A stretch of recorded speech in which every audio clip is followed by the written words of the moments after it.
Hello guys, welcome back to సుమనాస్ YT. ఇప్పుడే అయిందండి ఫిలిం. దే కాల్ హిమ్ మోజీ. ఫిలిం ఎలా ఉందిరా అంటే ఇదైతే నాన్ స్పాయిలర్ రివ్యూ అండి. సో నేనైతే స్టోరీ గురించి ఏమీ రివీల్ చేయను. మనం మాట్లాడుకునే మన ఎస్ఓపి 5 పాయింట్స్ ఉన్నాయి కదా, వాటి గురించే డిస్కస్ చేస్తాను. ఫస్ట్ కమింగ్ టు స్టోరీ అండి. స్టోరీ అయితే రొటీన్ రివెంజ్ డ్రామా అండి. సో కొత్తగా ఏమీ తీయడానికంటే అందులో చూపించడానికి అక్కడ స్కోప్ ఉన్నంత వరకు అయితే ఏమీ లేదు స్టోరీలో అయితే. And second coming to actors అయితే everybody did their well. So coming to especially action scenes అయితే మన పవన్ కళ్యాణ్ గారు అయితే చించేశారు అయితే. స్కోప్ ఉన్నంత వరకు అయితే he had extended more than అని చెప్పొచ్చు ఆ లిమిట్కి అయితే.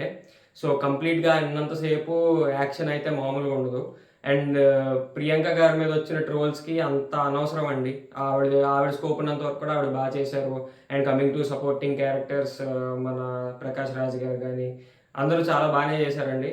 అండ్ కాకపోతే యాంటాగనిస్ట్ రోల్లో అయితే కనుక మనకి ట్రైలర్లో వచ్చినంత హైప్ లేదా ఓమీ వీడియోకి వచ్చినంత హైప్ అయితే మూవీలో అంతేం లేదండి. ఆ యాంటాగనిస్ట్ రోల్ ఏదైతే ఉందో ఆయనకి ఇంకొంచెం స్కోప్ పెట్టచ్చండి. సో బేసిక్గా ఏంటంటే ఇది గ్యాంగ్స్టర్ ఫిల్మ్ కాబట్టి ఒక తర్వాత ఒకటి, ఒక ఛానల్స్ తర్వాత ఒకటి అలా మీరు ఎక్స్పెక్ట్ చేస్తుంటే కనుక ఒక హై మూమెంట్స్ అయితే పర్ఫెక్ట్ ఉన్నాయండి. బీజిఎం కానీ లేదంటే యాక్షన్ సీక్వెన్సెస్ కానీ పర్ఫెక్ట్గా ఉంది. హై మూమెంట్స్ కోసం మీరు ఎక్స్పెక్ట్ చేస్తుంటే ఖచ్చితంగా మూవీకి వెళ్ళిపోండి. This is what I suggest. And third coming to మన బ్యాక్గ్రౌండ్ స్కోర్ కానీ మ్యూజిక్ కానీ బాగున్నాయి. సాంగ్స్ అయితే కంప్లీట్గా లేకపోయినా ఉన్నంత వరకు బాగున్నాయి. మోస్ట్ ఆఫ్ ద సాంగ్స్ అంతా బీజిఎం లాగా వెళ్ళిపోతుంది. అండ్ సూవి సూవి సాంగ్స్ కూడా 2 పార్ట్స్గా పడుతుంది. అండ్ దట్ ఈస్ ఫైన్, బాగుంది. స్పాయిలర్ ఇవ్వలేదు దాని గురించి. అండ్ కమింగ్ టు డైరెక్షన్ అండి. డైరెక్షన్ అయితే సుజీత్ గారు మార్క్ మన సాహోలో ఉన్నంత మార్క్ కానీ లేదా ఫస్ట్ ఫిలింలో కానీ ఆ ట్విస్ట్ ఏదైతే ఉంటుందో అదైతే మిస్ అయిందండి ఈ ఫిలింలో.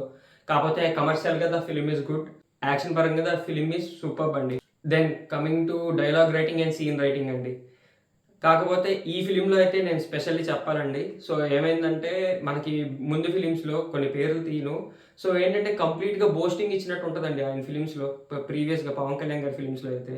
సో అదైతే ఈ ఫిలింలో లేదు. అంతా జనం కోసమే చేసాం అదైతే లేదు. మేబీ ఆయన అది పొలిటికల్ రీజన్స్ వల్ల అవ్వచ్చు, అది it is up to him. So ఆ బోస్టింగ్ అయితే ఇందులో లేదు. సో ఉన్నంత వరకు ఆయన ఒక పవర్ఫుల్ గ్యాంగ్స్టర్లా ఎస్టాబ్లిష్ చేద్దాం అనుకున్నారు. అండ్ ఆయన అనుకుందైతే ఆ టార్గెట్ అయితే అచీవ్ అయిందని అనుకుంటున్నాను.